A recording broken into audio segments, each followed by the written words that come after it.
هەوڵەکان بۆ گواستنەوەی ڕاژەی مامۆستایان و فەرمانبەرانی خوێندنی کوردی بۆ سەر ناوەند بەردەوامە. تا ئێستا شۆزارەتی پەروەردەی حکوومەتی هەرێم وەڵامی مامۆستایانی کەرکووکی نەداوەتەوە. ئەندامێکی یەکێتی مامۆستایان لە کەرکووک دەڵێت پێویستە حکوومەتی هەرێمی کوردستان خۆی یەکلایی بکاتەوە. ئایا دەیەوێت کێشەی خوێندنی کوردی لە کەرکووک چارەسەر بکات یاخود نا؟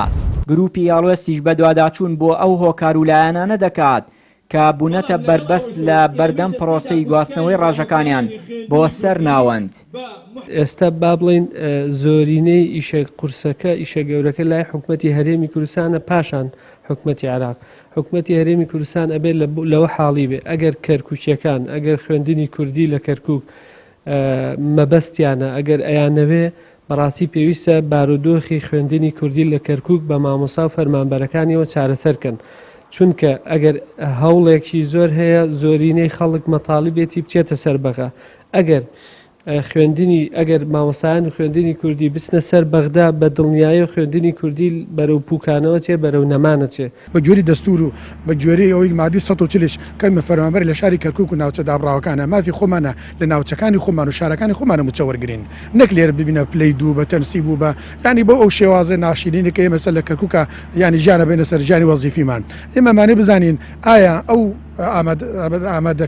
ئامادەیە چۆنە حکوومەتی هەرێم ئەمانەیە کێ لە پشتمانە کێ بە فەرمی بۆمانەکە و چی حزبی لەگەڵمانەتەوە چی حزبی دژمانە حکوومەتی هەرێم ئامادەیە یان بەغدا ئامادەیە کێشەکە لەکوێیە ئێمە ئەمانەی ئەو بدۆزینەوە و سوورین لەسەرەوە اینجا هەر لایەنێکمان بزانیمان کێ بەپرسە لەوەی کە نایەڵەیە ئەو گواستنیامان بکرێ بێگومان گوشارێکی زۆر ئەخینە سەر ئەو لایەنە یان ئەو حکوومەتێکە دژمان بۆستێت.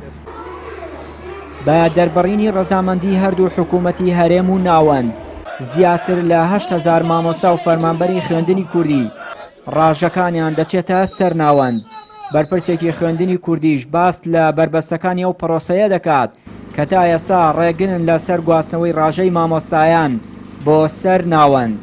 وڵی ئەوەی ئێمە بەدی ئەەکەین ڕێگریەکان زۆرن بۆ نمونە هەر گرژی و ئاڵۆزی لە نێوان بەغا و هەرێمی کوردستان خۆی بۆ خۆی ئەمە کەشوهەوایەکی یعنی نالەبارە گونجاو نییە لە ئێستاە خۆیان گرژی هەیە لە نێوان بەغا و هەرێمی کوردستانە ینی لێرە ئێمەش ئەم کەیسەی ئێمە کەیسێکی کەم نییە 8,000 کارمەندی خوێندنی کوردی بە مامۆستا و بە هەموو سیفە وەزیفیەکانەوە بچێتە سەر بەغا خۆی بۆ خۆی ئەمە بودجێ ئەوێ خۆی بۆ خۆی ئەمە کاردانەوەیکی هەیە هەم لەسەر هەرێمی کوردستان هەم لەسەر بەغا ئەمانە هەمووی یعنی هۆکارە بۆ دواکەوتنی ئەم کەیسە.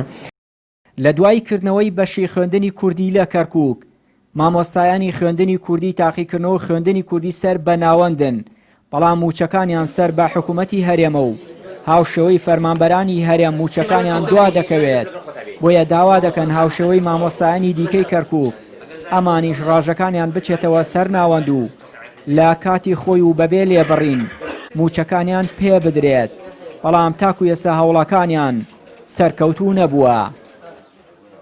چیان وری کەناڵی ئاسمانی پەیام کەرکووک.